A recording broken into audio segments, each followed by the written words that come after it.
que es prácticamente una palabra que se puede traducir como juicios, veredictos, se puede eh, prácticamente traducir de esa manera. ¿Okay? Eh, Nos deja también la posibilidad de decir ordenanzas. ¿Okay?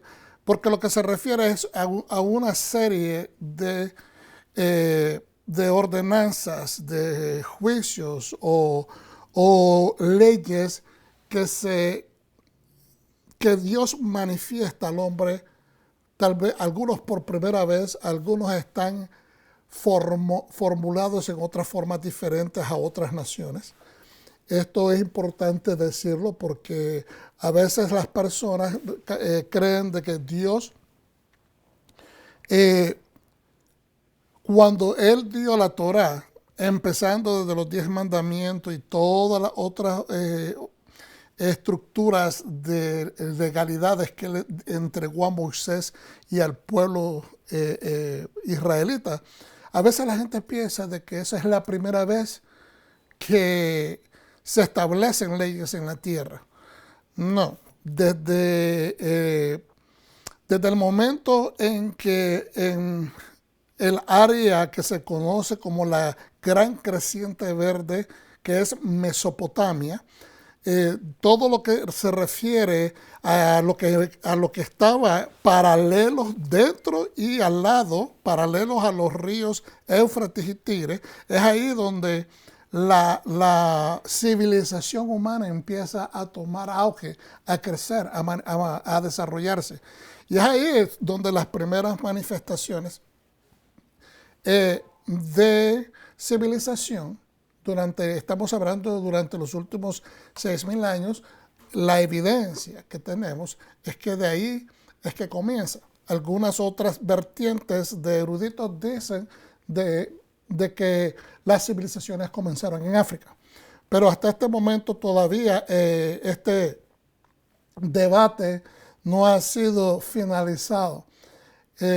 Obviamente, como creyentes en la Biblia, nosotros nos vamos por la vía que es exactamente, ¿verdad? Una vez que Noé baja del arca de las estribaciones montañosas del Ararat, entonces entendemos que Turquía, que es donde queda el Ararat, está muy cerca de esa área y muy cerca a los puntos del río, tanto Tigris como Éufrates, y por ahí es donde se desarrolla la civilización semita.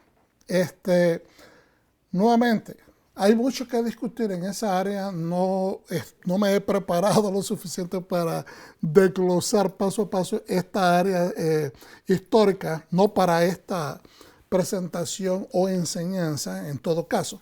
Pero en otra ocasión podríamos adentrar sobre este punto un poquito más. Entonces, la porción de esta semana, Mishpatim, está estructurada para presentar Éxodo capítulo 21 del primer versículo hasta el capítulo 24, verso 18. En Profeta Segunda de Reyes 11, 17, 12, 17. Hoy vamos a ver, creo, una diferente en relación a la porción o la conclusión profética. En Pacto Renovado, Nuevo Testamento, veremos Mateo 26, 20 al 30. Y seguimos adelante.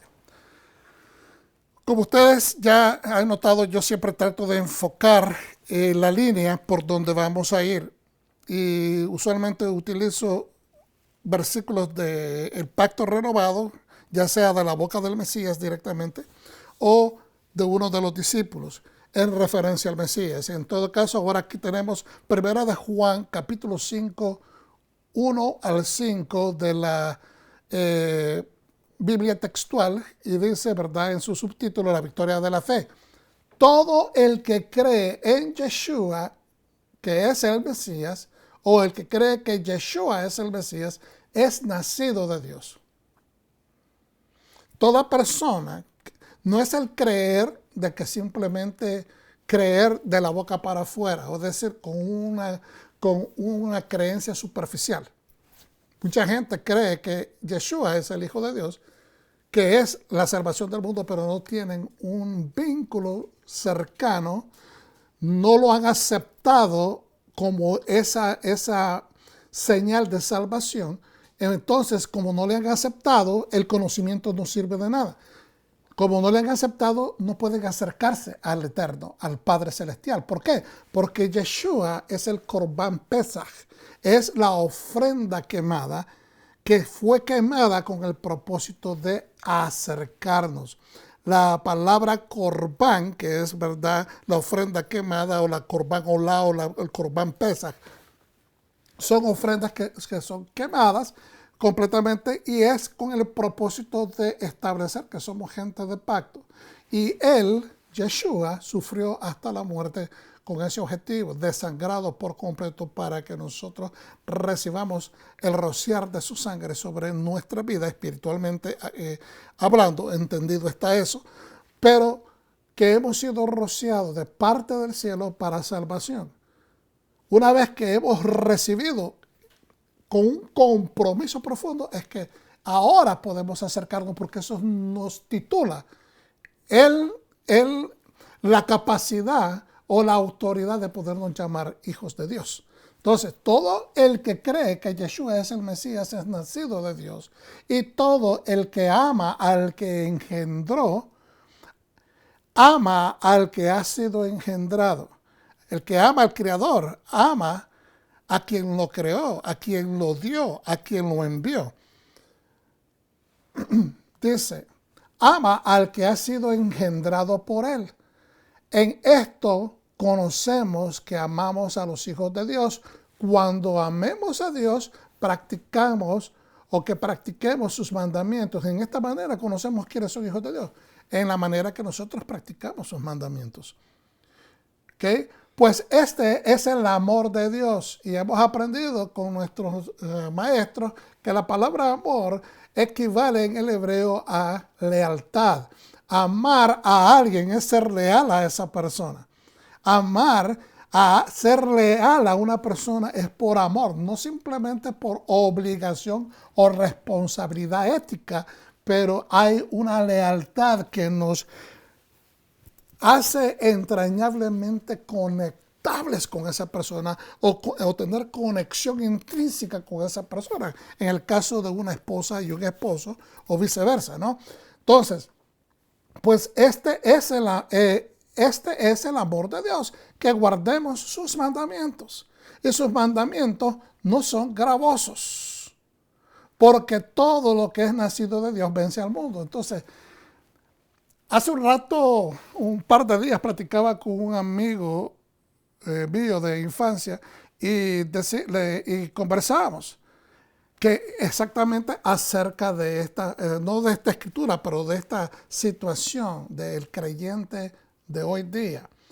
Cuando decimos, ¿verdad?, de qué manera demostramos nosotros que amamos a Dios. Pues lo tenemos que demostrar en obediencia. ¿Y cómo demostramos nuestra obediencia? Siguiendo sus mandamientos. ¿Y cómo demostramos la calidad de esa lealtad o de ese amor? En la manera o en la calidad, en el nivel que nosotros obedecemos y cumplimos esos mandamientos, no como algo gravoso, sino como algo que nos deleita hacer, que nos deleita cumplir, porque sabemos que eso le agrada. No lo hacemos porque es obligación, porque es una ley que nos tuerce la mano a obedecer, sino porque gozamos en abrazar la voluntad del Padre. Entonces, porque todo lo que es nacido de Dios vence al mundo, pero lo que me interesa es conectar esto, es que sus mandamientos no son gravosos. Aquel que dice que la Torá o los mandamientos de la ley o la ley antigua o el Antiguo Testamento es difícil de cumplir, está mintiendo. Porque ni Dios, si Dios es verdad y es santo y es puro, Él no le va a mentir a su pueblo. Peor aún, no le va a entregar una tarea y una carga al pueblo que no puede cargar. Una tarea de una ley que no se puede cumplir. Es decir, estaría falseándonos, estaría mintiendo. Y la naturaleza del Padre no es ni mentir a su pueblo, ni provocar de que su pueblo no tenga éxito, ni mucho menos mandarnos, como dicen en inglés, unos wild chase, en una persecución salvaje, sin tener ningún tipo de esperanza porque no vamos a llegar a ningún lado. Eso es inaudito. Dios nos dio una ley la cual el hombre está capacitado de poder cumplir para poder mejorar la calidad de vida, tanto personal, familiar, comunitaria y nacional e internacional. Porque de eso se trata, que a través de nuestro ejemplo, todas las naciones de la tierra sean impregnadas del conocimiento de Dios. ¿A través de qué? De nuestro testimonio. Entonces, porque todo lo que es nacido de Dios vence al mundo, y esta es la victoria que ha vencido al mundo. ¿Cuál es esa victoria? Nuestra fe. ¿Y nuestra fe en qué está basada? ¿Es nuestra fe por nosotros? No, está basada en el hecho que Yeshua murió y resucitó. Por eso es que ha vencido al mundo, porque el mundo está condenado a muerte. Pero Yeshua, habiendo venido en su calidad limpia, pura, no cometió pecado alguno, fue llevado a la muerte, acusado de incumplir o de ser un criminal religioso, una persona que hizo infracciones de todo tipo, y él era completamente ajeno a esas faltas. Por lo tanto, la muerte no tenía cadenas para sostenerlo, resucitó, y esta es la fe nuestra que ha vencido al mundo. No es que nosotros nos las inventamos, sino que el autor y consumador de nuestra fe es el que nos da la garantía que nuestra fe no es en vano. Gloria al Eterno, Baruch Hashem. Entonces, ¿quién es el que vence al mundo? Sino el que cree que Yeshua es el Hijo de Dios, que no hay otra puerta, no hay ninguna otra puerta para llegar a Él. Inmediatamente Apocalipsis 12:11 dice, y ellos le han vencido ¿a quién? Al enemigo, si miramos el contexto, por la sangre del Cordero y por la palabra de su testimonio. Y a veces, pues yo, dependiendo cómo usted interprete esta escritura, a mí me lee, ¿ok? Y quiero ser enfático, no estoy diciendo que es interpretación mía. Okay, soy incapaz de tratar de mal llevar o mal dirigir a alguien, pero mi punto es, como yo lo leo, como está escrito en esta Biblia textual, okay, o esta es la Biblia del Jubileo, 2000, dice, y por la palabra de su testimonio. En alguna otra versión dice, y las palabras de los testimonios de los testigos, es decir, pero nuestro testimonio no se puede convertir en testimonio si no es a causa de los testimonios que Dios nos dio, que son los testimonios de Dios, su Torah, sus leyes. Y entonces, Yeshua se comportó al 100% dentro del perímetro de estos testimonios o leyes. Por lo tanto, su victoria es la que nos provoca que si nosotros seguimos su ejemplo, vamos a tener esa victoria. Entonces, es el testimonio de Él. El testimonio de Él que se impregna en nosotros y que nosotros deseamos cumplir obedeciendo y siguiendo su ejemplo porque somos discípulos.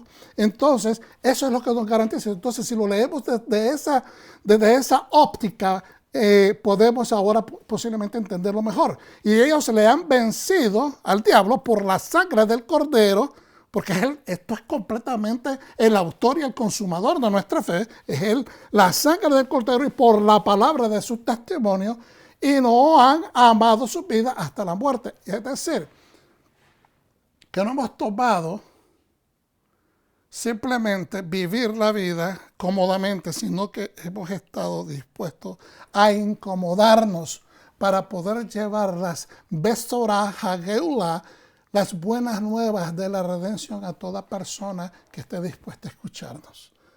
Y estar dispuesto hasta la muerte, porque va a haber persecución. Ya la estamos teniendo, y no quiero empezar con cosas negativas, pero sí, usted sabe, como yo lo sé, de que donde quiera que hoy día uno se para a hablar o tratar de establecer moral de acuerdo a la palabra de Dios, tenemos seguro una persecución.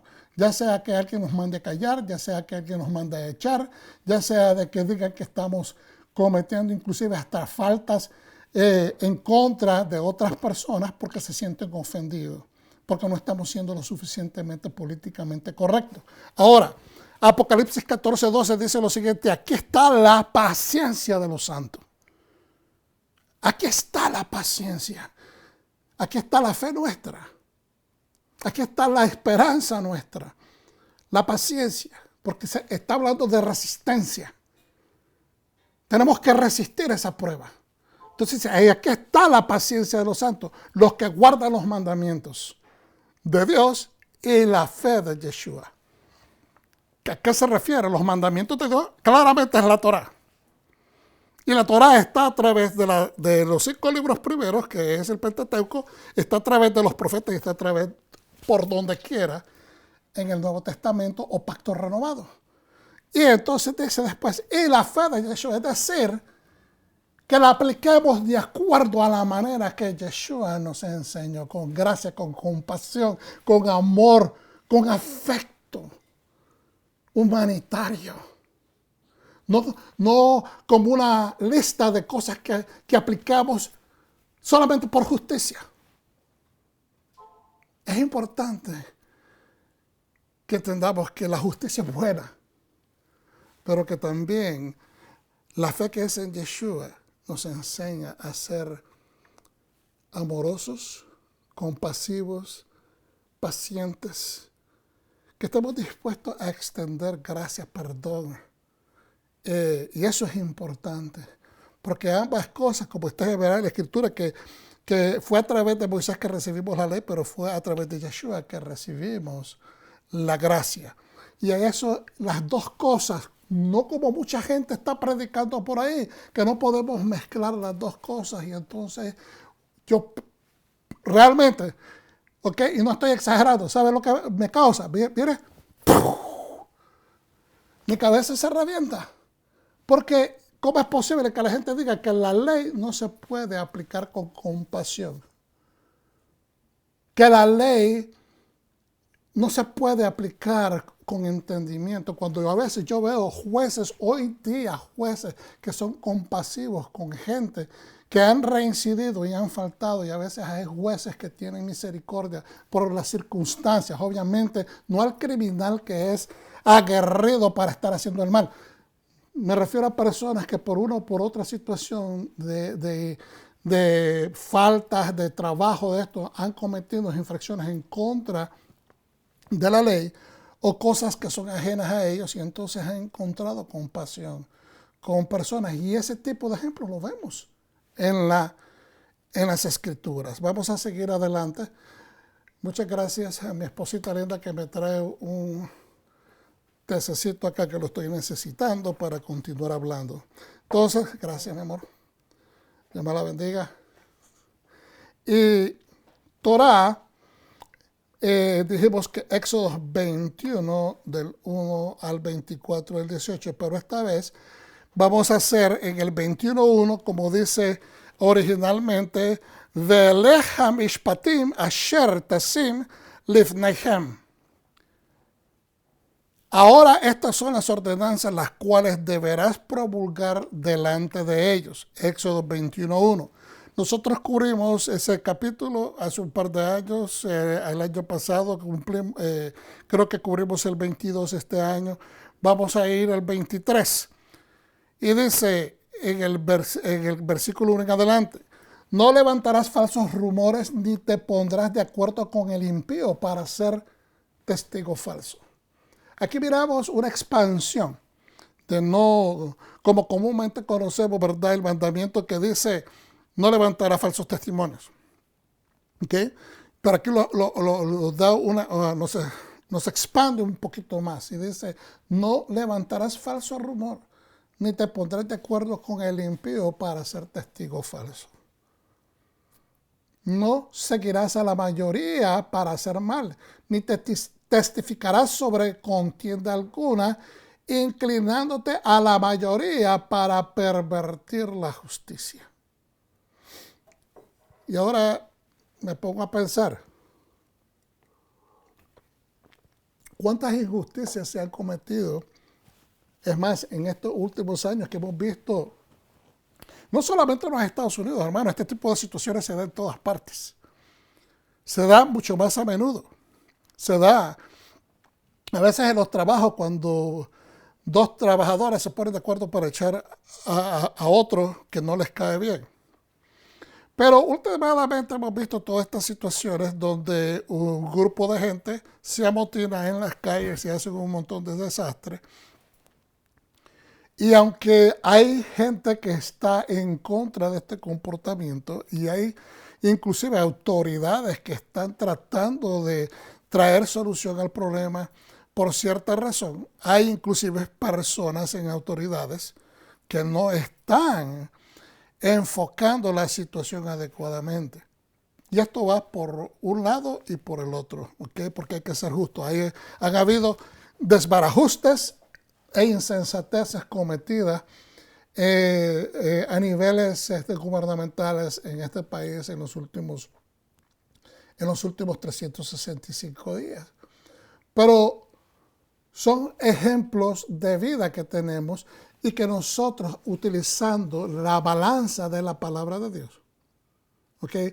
Porque no se trata de lo que nos conviene, no se trata de lo que representa lo que yo quiero, no se trata de eso, se trata de hacer la voluntad de Dios, porque es la voluntad de Dios la perfecta, pura y santa. Si nosotros utilizamos la metodología, las directrices que Dios nos da para que continuemos en un camino sin problemas, pues tenemos que seguir su instrucción, tenemos que seguir su fórmula para que tengamos el resultado que nos garantice esa fórmula. ¿Okay? No la podemos mezclar con nuestras propias balanzas, no la podemos mezclar con las balanzas ajenas. Tiene que ser la balanza de acuerdo al Señor, que está nivelada. No tiene balanzas o pesas ocultas o pesos ocultos. ¿Ve? Entonces, es importante tener eso y me gusta lo que hace el hincapié. No seguirás a la mayoría, que no nos hagamos porque la mayoría está siguiendo. Y esto podríamos ponerlo de esta manera, porque cuando hablamos de mayoría, nosotros no tenemos el conocimiento completo de toda la mayoría en el país completo, pero está hablándose de la mayoría que está alrededor tuyo. Como hay un grupo grande, entonces esa es la mayoría, y entonces si nosotros nos inclinamos a estar de acuerdo con esa mayoría inmediata que estamos viendo, y sabemos que esas acciones están completamente fuera de la voluntad de Dios, y si yo, conociendo la verdad, entonces me pongo en esa situación, yo estoy prevaricando, porque conociendo yo la voluntad de Dios, yo podía estar en la posición de ser un shoftim, ser una persona en autoridad que dice, no, esto no se debe hacer. Pero también me podría poner yo en la posición de ser un shoftrim, que estoy dispuesto a ejecutar la voluntad de Dios para ir y hablarle a gente que dejen de hacer lo que están haciendo incorrecto. Obviamente que eso desarrolla o trae otro nivel, ¿verdad? Que la persona tiene que estar dispuesta a trabajar con ese tipo de situaciones y consecuencias. Entonces dice, y tampoco favorecerás al pobre en su pleito. Es interesante que nos pone los dos puntos opuestos. Ni yo me debo de ir con la mayoría que están haciendo cosas indebidas, pero tampoco con el pobre, por muy solo, por muy íngrimo que sea, por muy único que él esté en su posición, si él está haciendo las cosas mal, por el hecho que sea pobre, no significa de que debo de doblar el brazo de la justicia para complacer la necesidad de un pobre. De la misma manera, en ambos casos, siempre uno debe de buscar la justicia. Uno debe de buscar la gracia.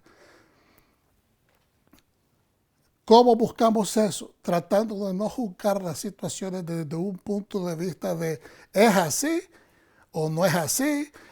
¿Es un color o es el otro?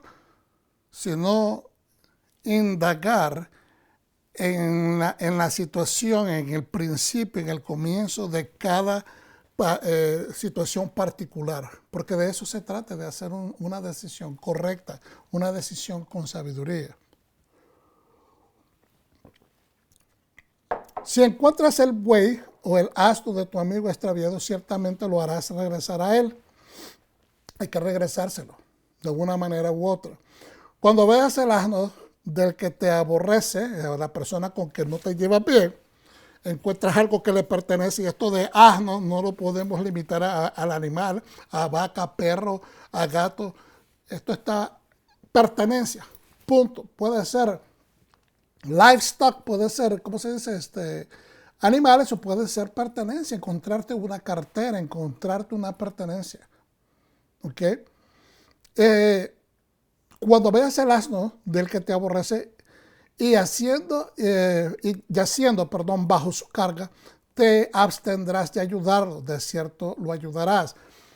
Esto se puede también aplicar si encuentras al vecino malcriado, que ni siquiera te dice buenos días ni te dice hola, y lo encuentras en el predicamento afuera de tu casa, va saliendo a hacer tus compras y lo encuentras que tiene el problema del vehículo que no lo puede encender, teniendo tus jumper cables, tus alambres para hacer, ¿verdad? Pasar la carga de la batería, y no le ayudas. Yo creo que no tengo que entrar en detalle. Es importante no dejarnos llevar por las emociones negativas, porque se trata de dar el ejemplo. Es ahí donde Yeshua nos dice, ama a tu enemigo. Tenemos que orar por el enemigo, tenemos que orar por las situaciones adversas, las cosas que no nos gustan. Tanto para que aprendamos a aceptar las diferencias, aquellos que nos contradicen, pero al mismo tiempo para que si ellos están actuando equivocadamente, que Dios afine su corazón a hacer las cosas correctas. No pervertirás el derecho de tu gente pobre en su causa. Fíjense bien, que a mí me gusta cómo está establecido esto. No pervertirás el derecho. Estoy leyendo el 6, me salté uno. Creo que voy bien. No pervertirás el derecho de tu gente pobre en su causa. Y fíjense que te dice, de tu gente pobre. Nosotros vivimos en una ciudad, cualquier ciudad donde tú estés viviendo. La gente pobre que está en tu ciudad son tu gente pobre, porque son personas que viven, se correlacionan con nosotros porque son parte de nuestra comunidad. Por lo tanto, nosotros tenemos responsabilidad de ayudarles, de encaminarlos en la manera que nosotros podamos. Ya sea que si estás donando dinero a esas organizaciones que ayudan al homeless, al indigente, o que personalmente te involucres con tu comunidad de fe a ir a tratar de solventar los problemas sociales, las enfermedades sociales que existen en tu área. Pero son nuestros pobres. Entonces, no podemos, ¿verdad?, falsearles el derecho. Pervertir el derecho significa no tomarlos con la suficiente relevancia de respeto, y que siempre se les tome por menos, siempre se les ponga el pie encima, siempre se les rechace. No es a eso que nos ha llamado el Señor. Al contrario, Dios es un Dios de bondad y justicia, y quiere traernos a un nivel ecuánime, a un nivel que sea donde todos nos miremos como hermanos. Por eso el título, hermanos, para que nosotros no sintamos que tenemos supremacía sobre las demás personas. Tenemos que ser ecuánimes, especialmente con personas que no se pueden defender a sí mismas. El verso 7, te alejarás de acusaciones falsas, y no matarás al inocente ni al injusto, porque yo no justificaré al culpable. Cuando yo empecé a leer esto, dije como esto, acerca de, y no matarás al inocente ni al justo. Es más, ni al injusto, pues, después que leí un poquito de la Mishnah, ¿verdad?, que es donde se explican estos aspectos legales, lo que explican es que el Sanedrín, donde se toman las decisiones de si una persona es culpable o no es culpable, o si merece la pena de muerte, lo que Dios estaba diciendo es que los sabios o los ancianos, en este caso, ¿verdad?, los que legislan pertinentemente en el Sanedrín, no pueden simplemente decir es culpable y ya. O sea, se tienen que hacer las investigaciones adecuadas y ver si el castigo va a ser conforme al crimen. Que si la evidencia es la suficiente que demuestre que amerita de que la persona pierda la vida. Entonces, te alejarás de acusaciones falsas, que es lo que está diciendo, tienes que investigar. Cerciórate de que ese chisme que te trajo fulanito o perenceja no esté afectando tu decisión acerca de cosas existenciales, ¿verdad?, en relación a tu fe, en relación a tu vida, en relación a tu familia, en relación a tus relaciones con otras personas. Porque si estás dando crédito a esas falsedades, entonces va a afectar tu vida de una u otra manera. Entonces, en otras palabras también, al juez le está diciendo, estate seguro de aglomerar las suficientes evidencias, tanto en pro y en contra, para que se pueda hacer un juicio exacto. Y no matarás al inocente ni al justo. Significa que tus decisiones de vida o muerte, si una persona merece la muerte, sean correctas, sean de acuerdo a una investigación exhaustiva de esta situación. Porque yo no justificaré al culpable. Es decir, que tanto el criminal no lo va a justificar si es culpable, como tampoco va a justificar al juez. Si el juez, pudiendo hacerlo mejor, fue negligente y le causó la muerte a un inocente, también le va a cobrar las cuentas. Entonces, 8, no aceptarás presente porque el presente ciega, ¿verdad?, al de vista clara y pervierte las palabras de los justos. Y esto lo sabemos, hoy en día existen un montón de sistemas establecidos donde este sistema de regalías, por debajo de la mesa, pagos, sobornos, cabildeos y todo este tipo de cosas que se hacen a nivel gubernamental, donde personas que están supuestas a representar a los correligionarios que los pusieron en esa posición de poder, ahora se dedican ellos a buscar cómo beneficiarse, ¿verdad?, con compañías que pueden pagarles debajo para que legislen leyes en pro de esas compañías o de esos productos o de este tipo de funcionamientos que tienen estas compañías poderosas. Una de las grandes cosas que hemos visto en este año es que somos bien todos aquellos que estamos sumergidos en la tecnología, porque yo sé que muchos de nosotros no están, pero la gran mayoría estamos dependiendo de sistemas cibernéticos donde tenemos que someter nuestras informaciones personales, y ahora nos dimos cuenta con la cuestión de la pandemia y toda esta lucha política que hubo el año pasado, de que hay compañías poderosas que te pueden censurar simplemente porque tienes una opinión diferente. Y eso la palabra nos da una caución que tenemos que tener mucho cuidado, ¿okay?, de no tomar ese tipo de dirección, porque es contrario a la voluntad de Dios. ¿Ve?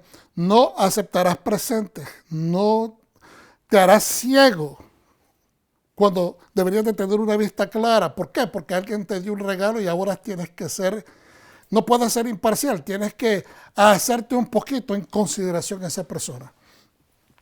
Creo que los líderes, los pastores, los morelos, las personas que tienen congregaciones, hacemos esfuerzos fuertes para no inclinarnos a este tipo de cosas, porque sabemos que tenemos que dar cuentas a nuestro Rey, a nuestro Padre y a nuestro Dios. Él es las tres cosas. Él es nuestro Rey, el Rey del universo, nuestro Padre, ¿ve? Pero nuestro Rey. Él es nuestro Dios. Y tenemos que respetarlo, tenemos que ser un buen ejemplo de su imagen. Nosotros somos la imagen de Él aquí en la tierra. Yeshua vino a terminarnos de esculpir con su Torah, con su instrucción. Y tenemos que darnos a esa tarea. ¿Qué es lo que estoy tratando de decir con esto? Yeshua sin entrar en mucho detalle porque tengo mucho todavía que cubrir, pero prácticamente al nosotros utilizar el poder que hemos recibido por ya sea inversión a través de influencia, ¿verdad? Utilizamos eso. Si alguien viniera a la iglesia y me dijera, mire, yo quiero hacer una ofrenda importante, especial y grande porque he sido bendecido, ¿verdad? Siempre hay que dirigir a las personas al altar. Siempre, eso es algo de que es importante. Hay que dirigirlas porque eso de recibir cosas en la mano, yo siempre he tratado de no hacerlo. ¿Okay? ¿Por qué? Porque es a Dios a quien la gente, si quieren hacer una ofrenda, yo no soy el bendecidor. Yo no soy el bendecidor de nadie como líder en una congregación. Es Dios el que bendice. Él es, a él es a quien se le pagan los tributos, a Él es a quien se le dan las ofrendas de amor, es a Él. Entonces, y eso es importante, de no, y de también aclararle a la gente de que es a Dios a quien ellos están ofreciendo esa ofrenda.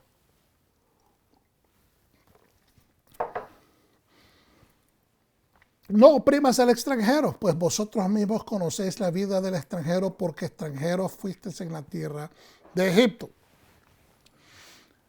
Aquí es importante que entendamos, nadie puede hacerlo. Yo una vez fui extranjero.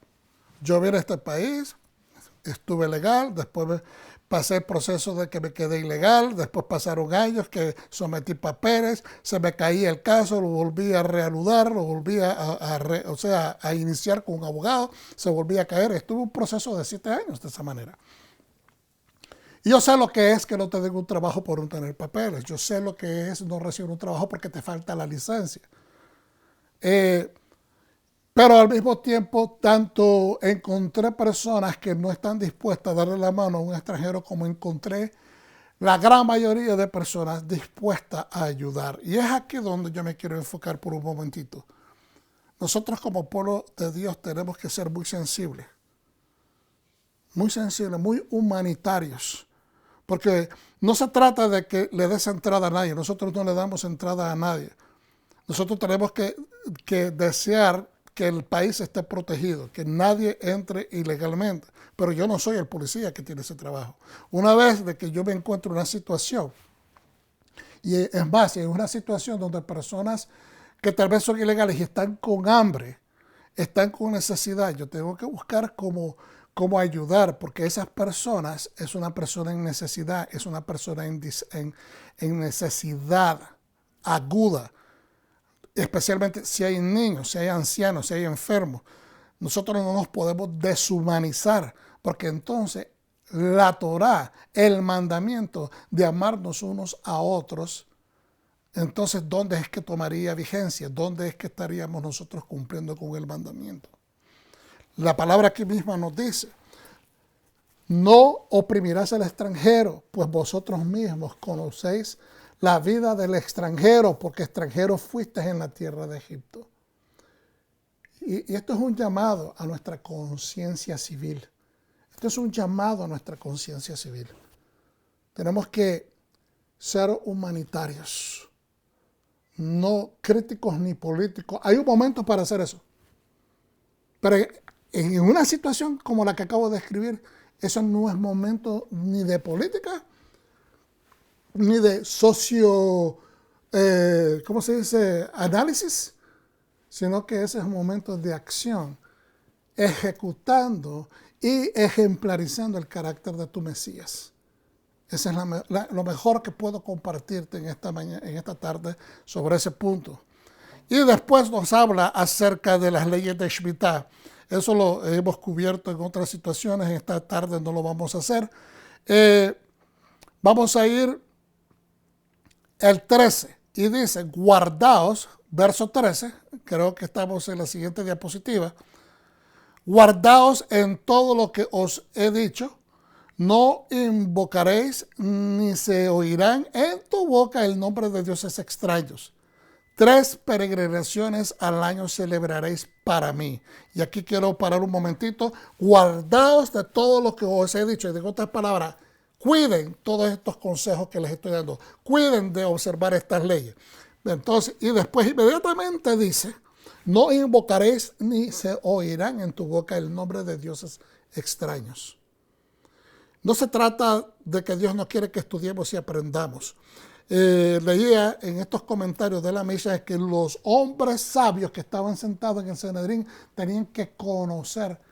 Muchos de ellos hablaban 3, 4 idiomas. Estoy hablando en la antigüedad. Hoy en día hay muchas personas que hablan hasta 5, 8 idiomas en Israel. Son personas muy dotados, muy estudiosos, eruditos, no solamente de la palabra, pero dicen que se exigía en los tiempos de Yeshua, del primer siglo, de que los hombres fueran dotados de conocimientos de diversas escuelas, tanto filosofías grecorromanas como filosofías hindúes, etcétera, etcétera, que tenían que tener un vasto conocimiento de diversas cosas de la vida. ¿Para qué? Para que cuando vinieran personas, tanto extranjeras como personas con diferentes afinidades o afiliaciones o tipo de educación, ellos pudieran trazar un veredicto correcto. ¿Ve? Y por eso se necesitaban las lenguas, porque en aquel momento esa área del Mediterráneo, o del Middle East, o del cercano Antiguo Oriente, se necesitaba porque era un cruce, es un puente, ¿ve? Es un lugar donde pasaban gente de todas clases, de todas razas y lenguas, por lo mismo del paso del comercio. Y se necesitaba de que las personas estuvieran dotadas de esa habilidad para poder ministrar, ejecutar veredictos, saber, entender lo que se necesitaba hacer en esas circunstancias, ¿verdad? Poder ser culturalmente propio y entendido para poder no sojuzgar o mal juzgar, sino juzgar adecuadamente.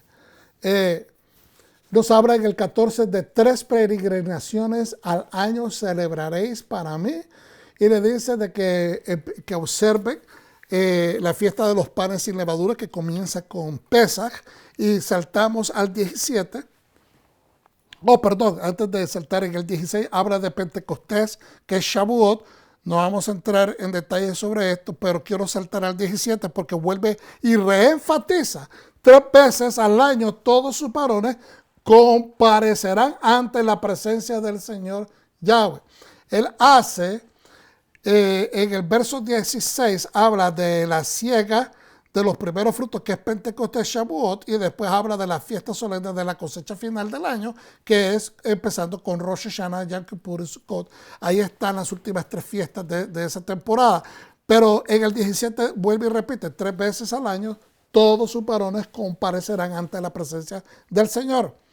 ¿Okay? Y es importante, estas fiestas son importantes, porque no solamente nos hablan de estar en presencia del Rey, nos hablan de acudir a las fiestas señaladas por el Eterno, pero nos hablan de establecer una reunión de pacto que Dios quiere establecer con sus hijos, con su pueblo.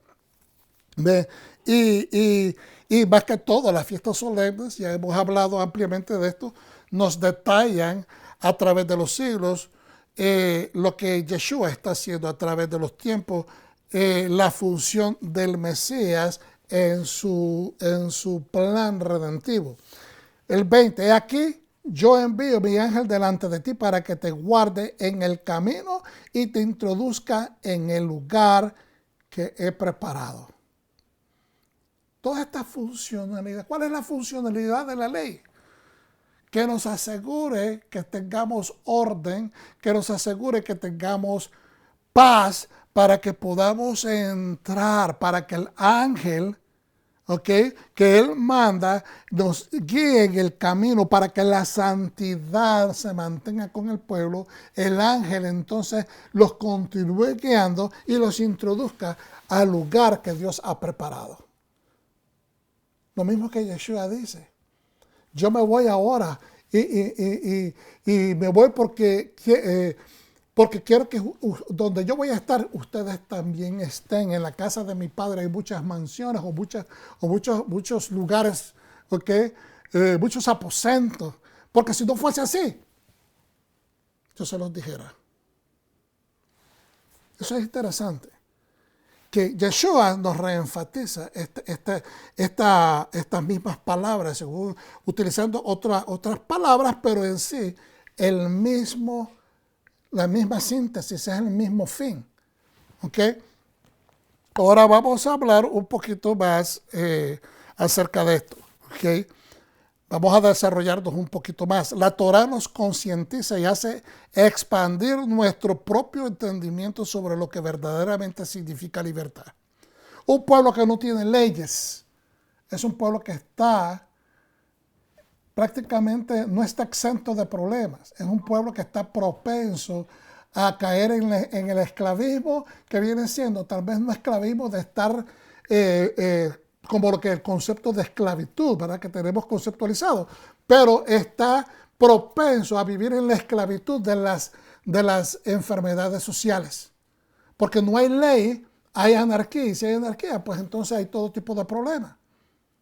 Donde hay líderes corruptos que hacen la vista gorda y no se ocupan de las necesidades del municipio o de esa ciudad o de ese estado, entonces empieza a surgir un problema. La libertad está en conocer la verdad, porque es la verdad la que nos hace libres. La Torah desea que enseñemos lo aprendido. Póngame atención, familia del Eterno.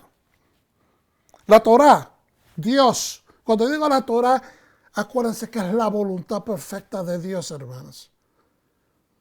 La Torah no es la lista de leyes nada más. Es el corazón del Padre, es el carácter del Dios nuestro, el carácter del Rey.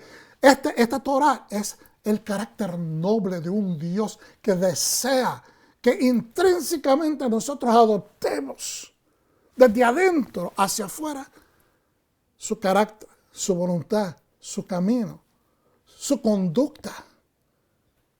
Por eso nos mandó a Yeshua para enseñarnos cómo vivirla. La Torah desea que enseñemos lo aprendido. Si usted no le enseña a sus hijos, no sabemos quién le va a enseñar. Lo que usted ha aprendido, lo que usted ha apropiado adecuadamente en su corazón y en su existencia, en su caminar de la vida. La mejor persona que le va a detallar eso a sus hijos son usted. No le dé la tarea de la Torah a solamente los maestros de la sinagoga o de la congregación judeocristiana o mesiánica. Usted tiene que conferir la importancia a sus hijos demostrándosela. Aleluya. ¿Qué pasó? Estamos aquí tratando de arreglar. Pero bueno, nosotros entendemos entonces que la Torah desea que enseñemos lo aprendido. Dios quiere que tú lo enseñes porque en solamente una generación se pierde el hilo. Si hay una interrupción, hermano, mire, si el puente se rompe por en medio, ya usted no puede pasar. Ya usted está obstruido, ya usted no puede ir al otro lado. El viaje que usted tenía para llevar sus productos, el viaje que usted tenía de vacaciones, el viaje que usted tenía de visitar a sus familiares, de ir y desarrollar el proyecto de negocio que usted tenía, no se va a poder llevar a cabo. ¿Por qué? Porque el puente se rompió.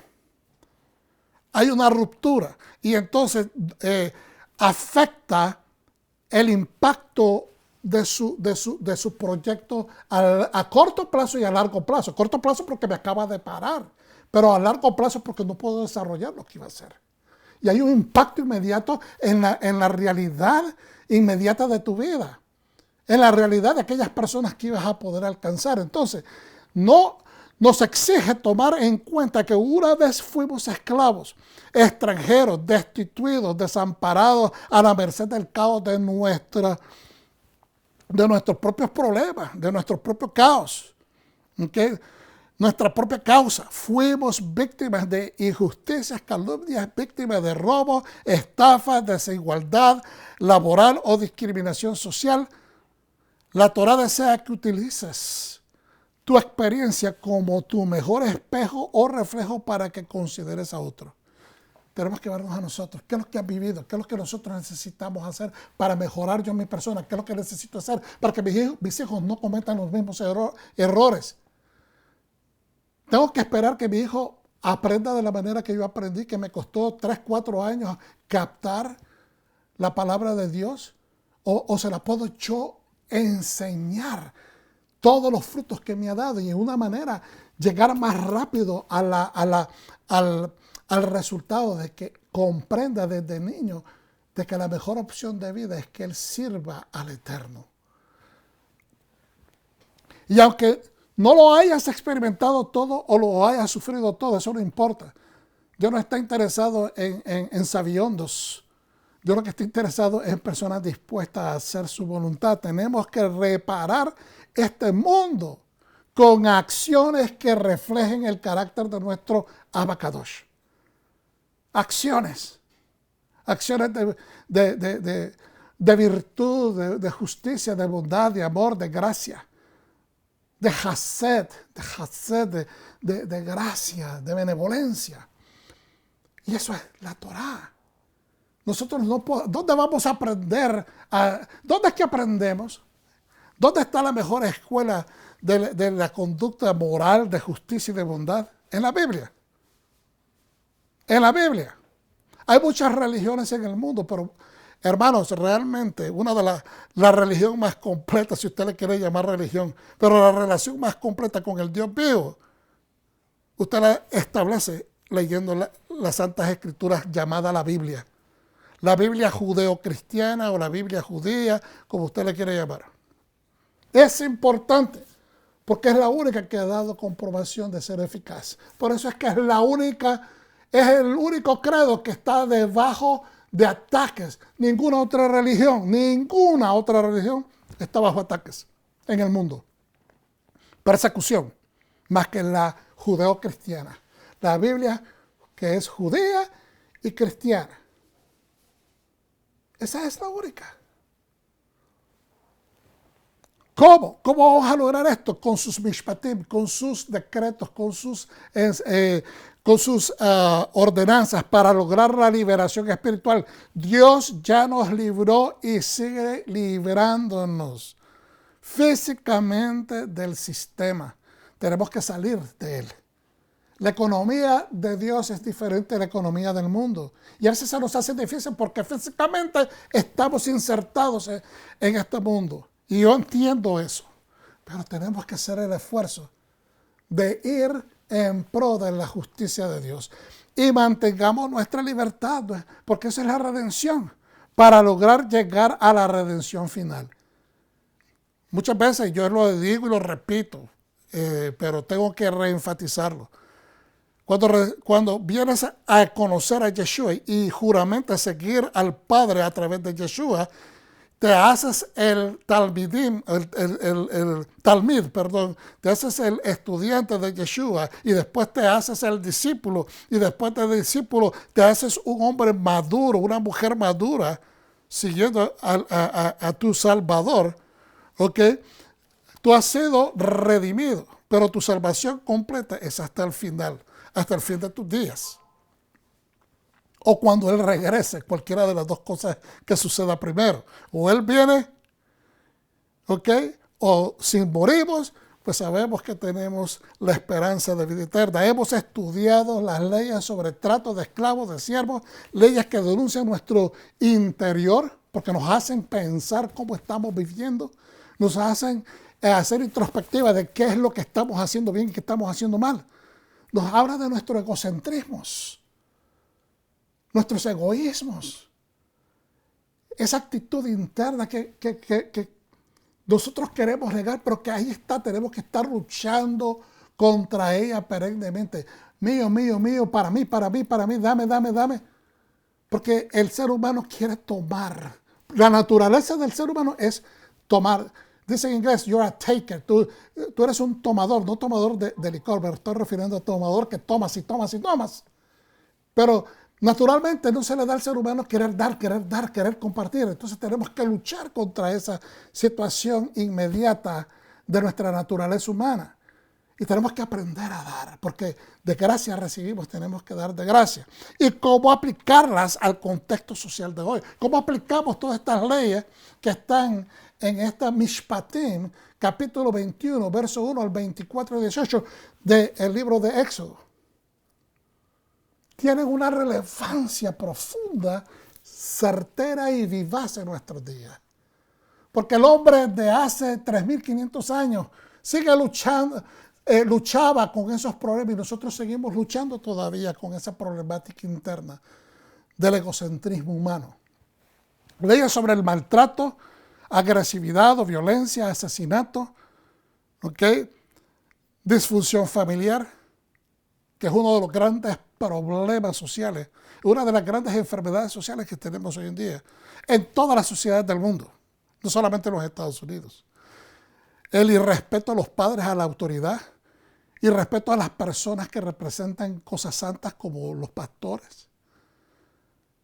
Los altercados físicos perennes en las escuelas a nivel juvenil. A veces callejeros. Leyes humanitarias y de responsabilidad social o comunitaria, retornar lo perdido, combatir el crimen en general y combatir los abusos, porque todo esto se trata de abuso físico, abuso verbal, abuso emocional. Es de abuso. El hombre está propenso a cometer abusos cuando no hay leyes que lo paren, cuando no hay un sistema gubernamental que tome la responsabilidad jurídica y social de decir basta. Tenemos que traer moral y ética porque esa es la solución. Pero se han dado a la tarea hoy en día de decir tenemos que ser políticamente correctos porque no queremos ofender la idiosincrasia de ciertas gentes.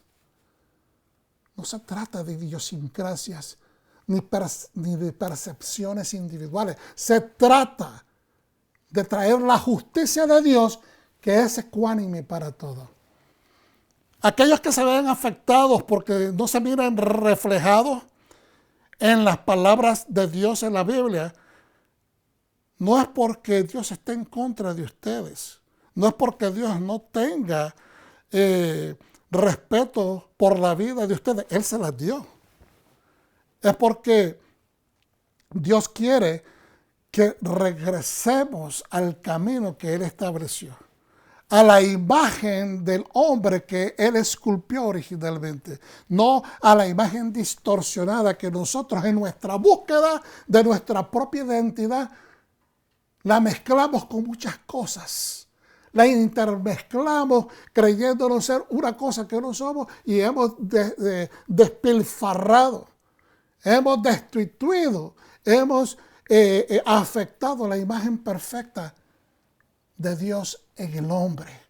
Y el hombre tiene su imagen en Dios y la mujer ciertamente tiene su imagen esculpida y asentada en Dios.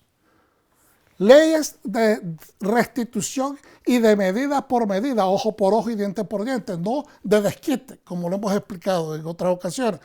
Eso no se trata de venganza, justificar odio, violencia o conducta errática. Absolutamente no. Esto se trata de retribuir o restituir medida por medida, conmesurándola al pago de acuerdo al daño o pérdida causada. Eso es lo que significa ojo por ojo, diente por diente.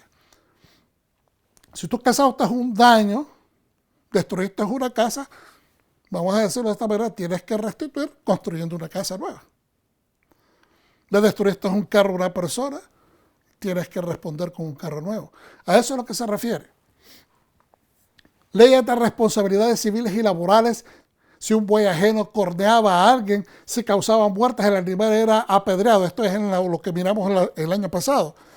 Si el animal corneaba a alguien, lo mataba, el animal era apedreado y muerto. Si ya había sido avisado el dueño de la hostilidad de este animal y él no hizo nada, fue negligente, que no hizo caso de la advertencia, entonces el dueño tenía que pagar por daños o con su vida o con retribución monetaria. Hoy dicen, esto no aplica a mí.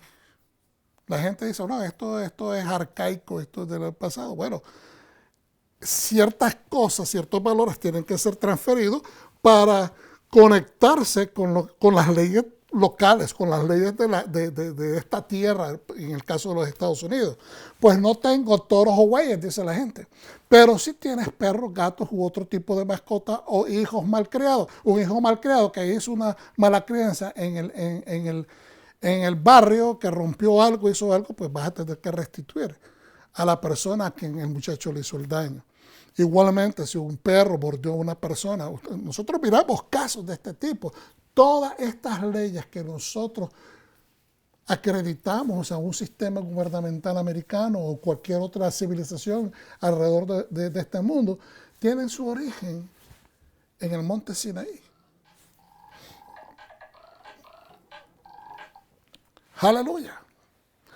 Fíjense, por ejemplo, la gente pregunta, ¿y de dónde salen todas estas leyes? Yo dije anteriormente, habían leyes, habían civilizaciones avanzadas en la antigüedad. Yo hablé de las civilizaciones en la Mesopotamia. Hablé no mencioné a los hititas. Los hititas eran civilizaciones avanzadas. Hablamos del sistema griego, eran civilizaciones avanzadas. Si nos vamos un poquito más a lo antiguo, aún más, ¿verdad? Los griegos son un poquito más para nuestros tiempos. ¿Okay? Es decir, ellos son una sociedad antigua, pero al mismo tiempo tenemos otras sociedades como los egipcios, ¿verdad? Que estamos hablando de 2.000, 3.000 años, algunos dicen 5.000 años hacia atrás. Y podemos ver, por ejemplo, que leyes de cómo hacer negocios, cómo transaccionar comercio, cómo lidiar con injusticias maritales, cómo divorciarse, cómo hacer compra-venta de propiedades y compra-venta de ganado. Todas esas cosas están específicamente establecidas en tablas de arcilla, ¿okay? Estelas, monumentos, pilares, etcétera, dependiendo de qué lugar estamos hablando, ¿verdad? Y aquí tenemos un ejemplo, por ejemplo, en el Egipto antiguo, de un famoso faraón que se llamaba Horemheb. Creo que esa es la pronunciación correcta. Horemheb reinó entre 1320 y 1292 a.C. Fue el último faraón de la 18ª dinastía, de la dinastía número 18, por decirlo de esa manera, en Egipto. Y esto es inmediatamente después de Tutankamón. Tutankamón reemplazó a su familiar Akenatón, y creo que inmediatamente después de Tutankamón vino otro que se llamó Ay. Y una vez que este faraón tomó, él vino y se dio a la tarea de erradicar toda la memorabilia, por decirlo de esa manera, de todo lo que estos últimos faraones de la dinastía 18 hicieron. ¿Por qué? Por cuestiones políticas, por cuestiones de desacuerdo. Lo que ellos hicieron no estaban de acuerdo al corazón de Horemheb, ¿okay? Horemheb, y espero estarlo pronunciando correcto. ¿Okay?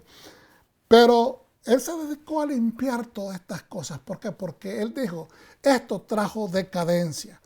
En el caso de Akhenaten, que fue el primer faraón que de repente, fuera de la nada, dijo, vamos a crear una sociedad que solamente adore a un solo Dios. Se convirtió en el único en la historia de los faraones que fue monoteísta y no politeísta. Luego inmediatamente, ¿verdad? Nada más subió muy tempranamente en edad y solamente estuvo en el reino 17 años. pero fue asesinado, se cree, ¿verdad? Los eruditos piensan que fue asesinado, tanto él como su esposa, y excluido, es más, sus restos fueron encontrados fuera, en las excavaciones, ¿verdad? Fuera del Valle de los Reyes, donde se enterraban, ¿verdad?, los faraones. Por eso se cree que no fueron vistos ni como gente grata, o por decirlo, no fueron non gratos, porque cambiaron la religión, y al mismo tiempo pues también vino Ay y después vino Tutankamón, y este varón que tenía una especie de historial militar y después se convirtió eventualmente en el faraón, pues tenía trayectoria, tenía vínculos políticos, conocía gente y se pudo establecer. Y se entiende por los historiadores que él fue que volvió a revivir el país llamado Egipto. Ahí por lo menos en el año 200 antes, 1200 años, 1300 años antes de Cristo, antes de la era común. Entonces, aquí en amarillo puse uno de sus legados perdurables provino del gran edicto de Horemheb, una proclamación que se encuentra grabada en el 10º pilar de Karnak. Y entonces aquí doy un poquito más de información, hermanos. ¿Por qué estoy explicando esto? Porque había estructuras de justicia. Aquí Dios, estamos viendo un ejemplo, como nos está dando en el libro de Éxodo, de traer a entendimiento de justicia, estructura social, respeto, consolidar el respeto mutuo, el respeto al bien ajeno, establecer, ¿verdad?, metodologías de aprender a hacer las cosas bien, en relación a tomar consideración unos de los otros. Así como tú quieres que te traten, pues hay que tratar a la gente, ¿no? Entonces, el edicto de Horemheb ridiculizaba el estado de corrupción en el antiguo Egipto que había ocurrido bajo los reyes de Amarna, señalando, están las cartas de Amarna también, señalando casos específicos de prácticas corruptas, de datos largos que estaban rompiendo el tejido de la sociedad. Entonces él se dio cuenta de que la sociedad está siendo afectada. Hay una anarquía, la gente está molesta, la gente no está feliz, la gente no está dando lo mejor. ¿Por qué? Porque hay oficiales corruptos. Y estos oficiales corruptos son los que se están encargando de causar el cáncer. Y si esto no se trae, si los jueces, si las autoridades están corruptas, pues todo el esquema, toda la estructura social se cae. Entonces mire lo que dice el edicto del decreto del faraón Horemheb. Este es un resumen de lo que decía, ¿verdad? Se castigará con implacable rigor a los funcionarios que, abusando de su poder, roben cosechas o ganados de los campesinos bajo el pretexto de cobrar impuestos. El castigo consistirá en 100 bastonazos hasta el corte de la nariz. Si el involucrado fuera un juez que se hace cómplice de un recaudador, es decir, un prevaricador, un juez que rompe la ley por su propia voluntad para enriquecerse, ¿okay? Dice, juez que se hace cómplice de un recaudador de impuestos para compartir sus rapiñas, la pena será de muerte. Los jueces no se deben dejar influir por nadie y no pueden aceptar pagos ni regalos de otras personas que el rey a cuyos servicios se deben. ¡Wow! Él estableciendo un orden interno y empieza desde el trono del rey. Ustedes están bajo las órdenes del rey. Ustedes están sirviendo al rey. Ustedes tienen que manejarse con respeto y cuidado. El delito más grave es el del juez que se deja comprar. ¿Estamos entendiendo? Estamos viendo la conexión de no aceptar regalos, no aceptar sobornos. Su castigo será la muerte. Baruch Hashem. No nada más para que nos demos cuenta que Dios está hablándole al pueblo, está estructurando la Torah en relación a cosas que ellos conocen acerca de Egipto. Este faraón, algunos dicen por su proximidad al tiempo que los eruditos dicen que el pueblo salió de Egipto, algunos dicen que ahí por el 350, 1350 años antes de la era común. Entonces, dice que muy posiblemente ellos pudieran haber sido o no. Hay gente que está en desacuerdo con eso. Yo lo dejo para que cada uno de ustedes vaya, investigue, cerciore y valide esa información. Profetas, vamos a ver, aquí puse Segunda de Reyes a ver, 11:17, Segunda de Reyes 11:17. Vamos a ver un ejemplo de algo que se da en la palabra que nos enseña, ¿verdad?, que algo estaba completamente fuera de su lugar. Cuando Atalía, madre de Ocosías, vio que su hijo había muerto, se levantó y destruyó toda la descendencia real. Pero Joshaba, hija del rey Joram, hermana de Ocosías, tomó a Joás, hijo de Ocosías, y lo sacó furtivamente de entre los hijos del rey a quienes estaban matando. Y junto con su nodriza lo ocultó de Atalía en el dormitorio. Una acción de bondad y de justicia. Y de esta forma no lo mataron. 6 años estuvo escondido con ella en la casa de Yahweh mientras Atalía reinaba sobre el país.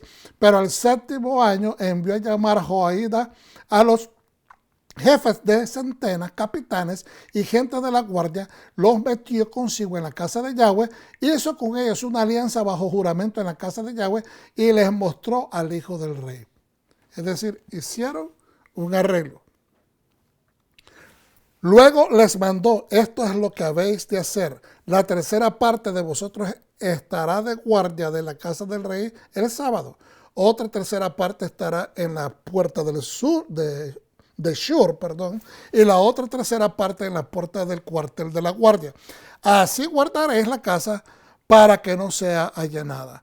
Pero las 2 secciones de vosotros que salen de guardia el sábado tendréis la guardia de la casa de Yahweh junto al rey. Estaréis alrededor del rey por todos lados, cada uno con sus armas en la mano, y cualquiera que penetre en las filas morirá. Acompañaréis al rey cuando salga y cuando entre. Entonces, lo que quería mencionar es que cuando una persona mira de que tiene el relieve bajo, que está empezando a perder, en el caso de Atalía, ella decidió empezar a matar a toda la descendencia para asegurarse que la posición de poder no se le fuese sacada de entre las manos. ¿Ve? Ella miró que su hijo había muerto, entonces la única esperanza de que cualquier otra persona no subiera al poder y que ocupara esa silla que su hijo había dejado vacante, pues entonces ella tomó la decisión de masacrar a toda una familia y solamente pudieron salvar a uno. Entonces ahora se hacen un arreglo para que puedan proteger adecuadamente a la persona, a este joven que está establecido como el heir, como el aspirante, el heredero, al poder. Entonces quisiera simplemente, para terminar esto, hermano, sé de que hay bastante información, pero quiero adentrarme un poquito más de cómo la Mishnah nos hace ver ciertos aspectos, y creo que a lo mejor que pude hacer para traer los conceptos en una forma simple y tal vez simplificarlo lo más que pude. Tenemos que entender y tomar por eficaz la verdad. La verdad es la verdad. La verdad no necesita ayuda, no necesita asistencia. La verdad es la verdad. Dios establece en su Torah la constitución que da al pueblo israelita. Las bases legales simples, pero muy claras, que la nación que Adonai quiere esculpir y traer de Israel es una nación diferente. Dios no quiere de que ellos se parezcan a los otros pueblos. Por eso le da leyes que se parecen a las que ellos conocen, pero que tienen un mejor rédito, que tienen una ganancia más amplia, que denotan de que ellos son un pueblo mejor, un pueblo de más alta calidad. Eso es lo que quiere hacer Dios con su Torá. Un pueblo que haga contraste y que difiera en un 100% de las injusticias vividas en Egipto y sean diferentes a las naciones gentiles. A esas naciones gentiles que no conocen a Dios. Aleluya. Baruch Hashem. Las leyes justas y las legalidades establecidas tienen un carácter jurídico, pero están intrínsecamente, vuelvo y repito, las leyes justas y las legalidades establecidas en esta Torah, ¿verdad?, tienen un carácter jurídico, obviamente, pero están intrínsecamente conectadas con la vida diaria. Porque ahora ellos antes no tenían que tal vez pelearse o quizás pelearon por las pocas cosas que tenían. Pero ahora que ellos van a incrementar en posesiones, posiblemente van a empezar a ver situaciones de celos, situaciones de competencia. Porque antes eran esclavos. Ese tipo de cosas estaban limitadas. Entonces Dios está empezando a establecer estructuras. Por tanto, la funcionalidad traerá orden, traerá respeto, paz, enseñándonos que aunque alguien pudiera evadir la justicia de la corte terrenal, como lo vimos hace un rato, no se podrá escapar de la justicia divina. Dios dice, si tú obedeces, ¿ok?, vas a tener estos beneficios. Si tú desobedeces, vas a tener, ¿verdad?, condenación. O sea, vas a recibir la maldición de la ley. La maldición de la ley es el veredicto que trae porque has violado la ley. Entonces, al final, Dios es el shafat, el juez. Repartirá cada quien lo que merezca. Dios había hecho que llegara, como dice, está dicho, ¿verdad? Dios había hecho que llegaran a su mano. Dios va a hacer que todo llegue a sus manos. Nadie se escapa de la justicia divina. La Mishnah, o Mishnah, ¿verdad?, significa estudio o repetición, estudiar repetitivamente. Es la primera gran colección escrita de las tradiciones orales judías conocida como la Torah oral. También es la primera obra importante de la literatura rabínica.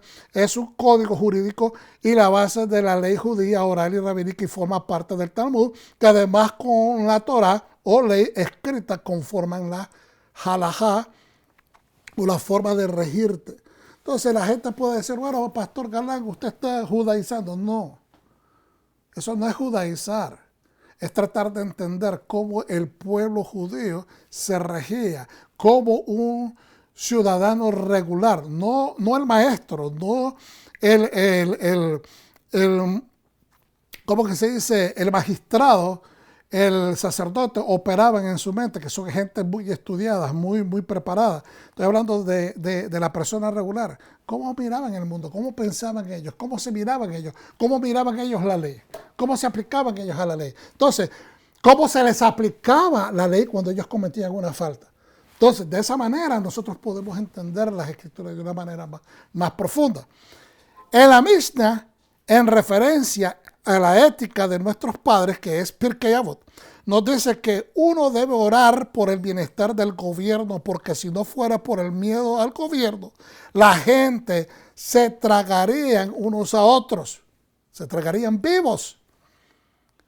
Yeshua nos manda que oremos, que nos sometamos a las leyes, a los gobiernos, a las autoridades, y eso es orar por ellos.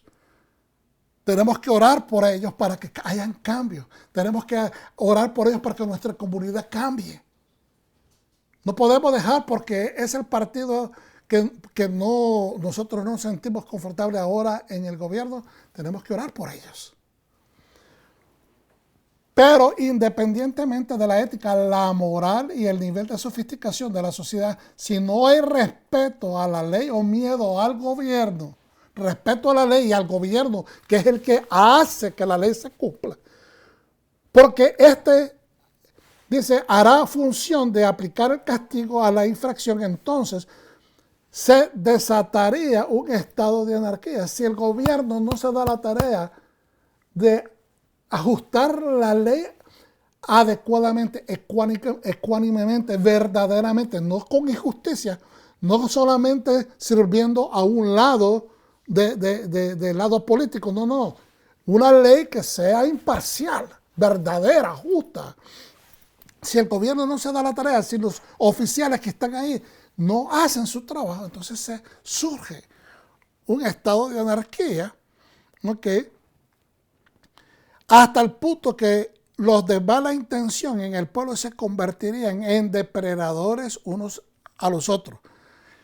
Entonces, y nos preguntamos, ¿cómo es posible que los que ya conocen, entienden y han probado ¿verdad? Las bendiciones o los beneficios de la justicia, la moral, los valores comunitarios y la conducta en rectitud pueden caer en niveles bárbaros otra vez? Simplemente porque no hay nadie que los esté calibrando. Simplemente porque no hay nadie que esté estableciendo hasta aquí se puede esto, hasta aquí no se puede esto. Porque debe haber algo que nos metre. Debe haber una métrica que diga, este es el límite. No puedes hacer esto más, porque vas a ser injusto, vas a empezar a infringir la ley. Entonces, la comprensión que tenemos del bien y del mal determina nuestra conducta. Lo que nosotros comprendemos de lo que es bien y mal determina la manera como nos conducimos, determina la manera como nos comportamos.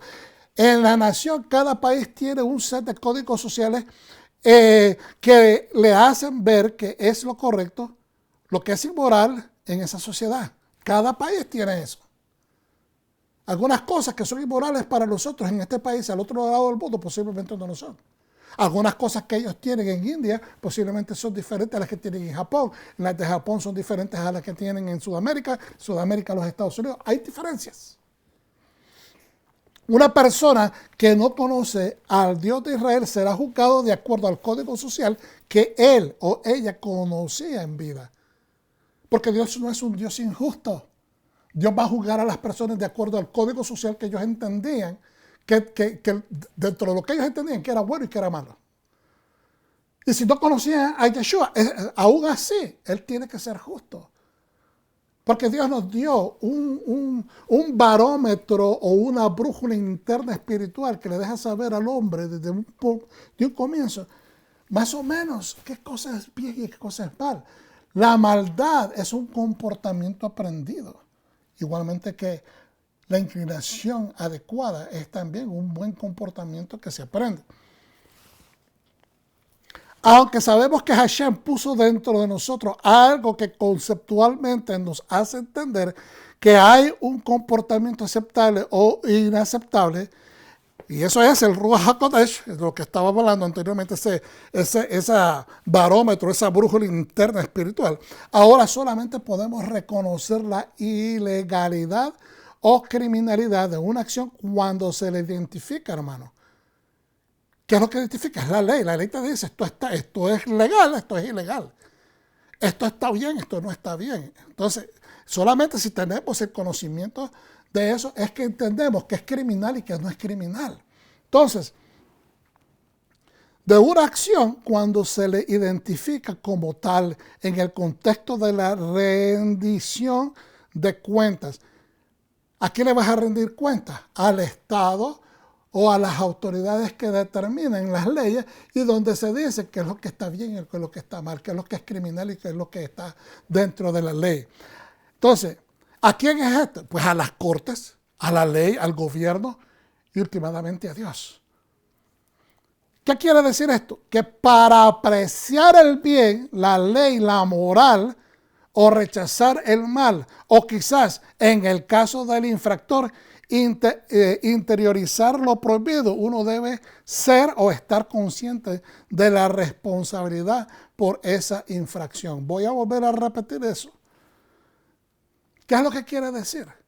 Que para apreciar, para que usted y yo apreciemos, entendamos qué es lo que está bien, qué es lo que está dentro de la ley, qué es lo que es moral, ¿verdad? Entonces, basado en eso, podemos determinar qué es lo que está mal, qué es lo que no es bueno.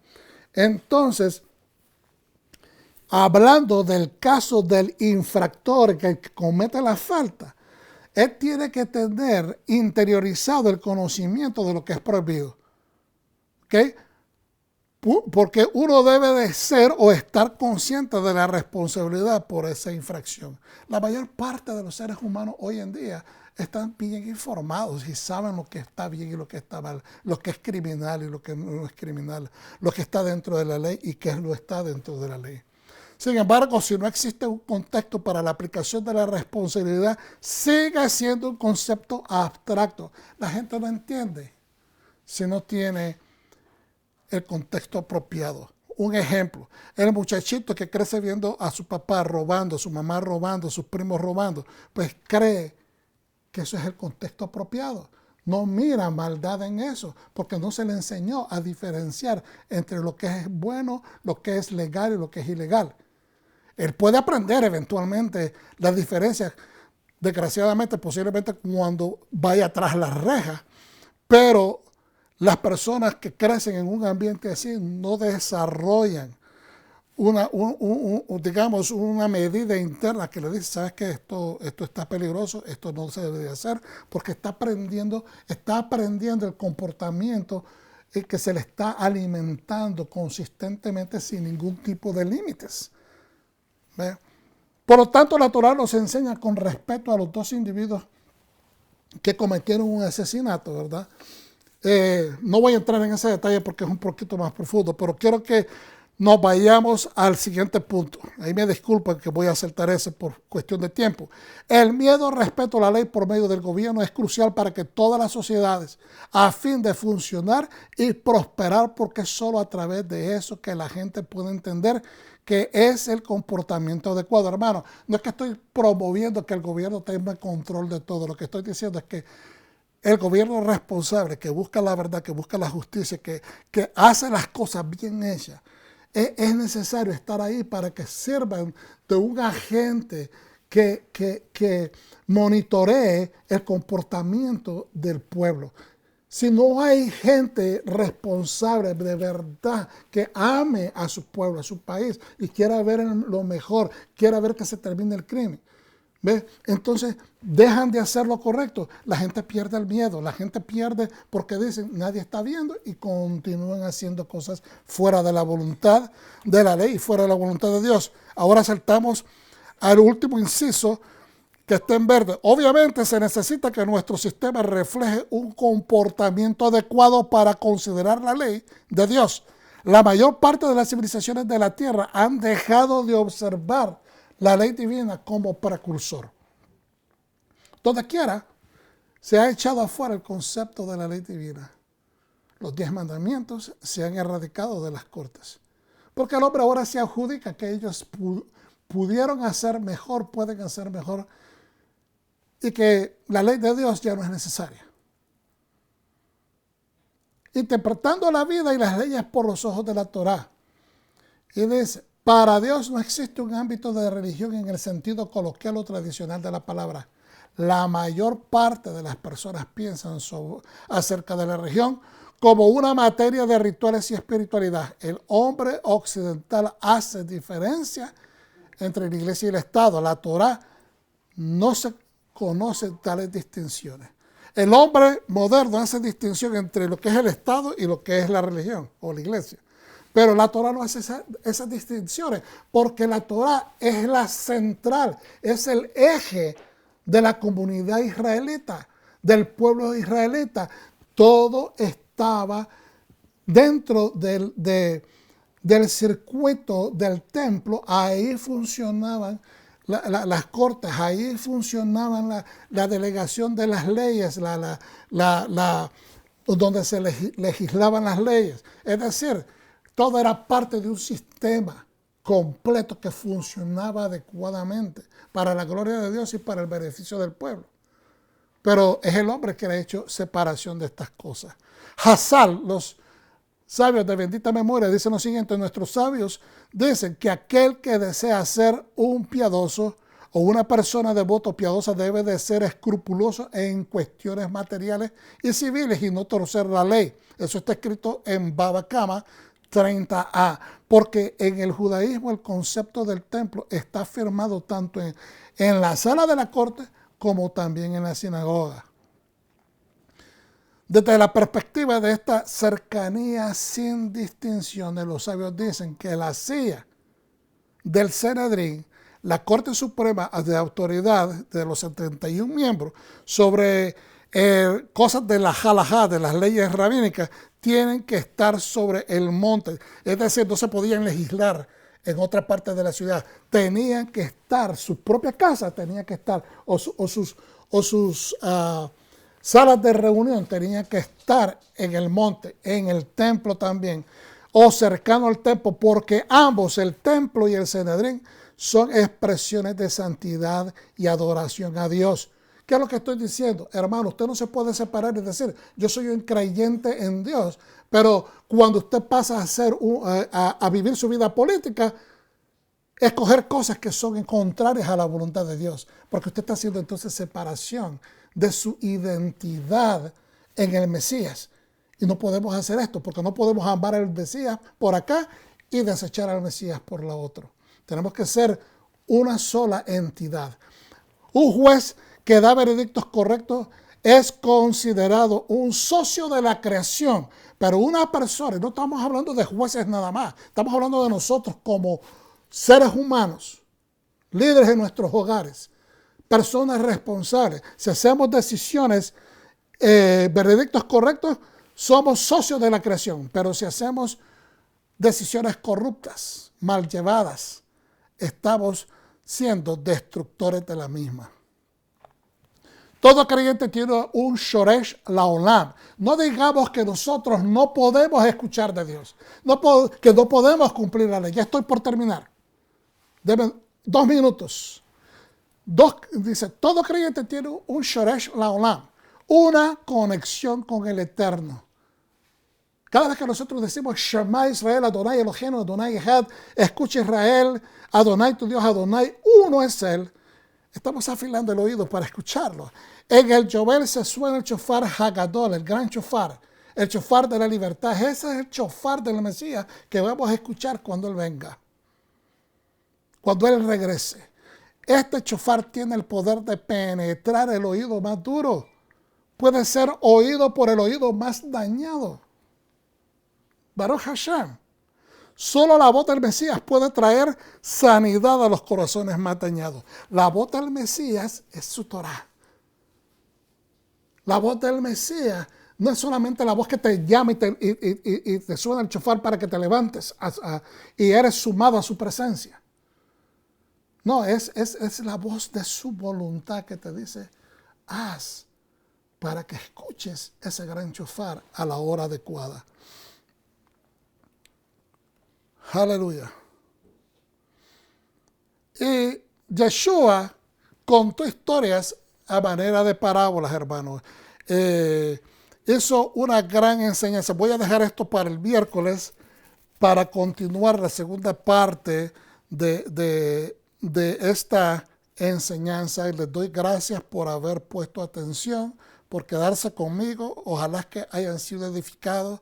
Sé que fue un poquito más de un punto de vista legal, 3 detalles de la Mishnah explicando un poquito de por qué estos mandamientos se han dado, y espero que haya sido de edificación, hermanos. Es mi oración. Dios me les bendiga, Hashem los ampare y les dé su favor. Shalom.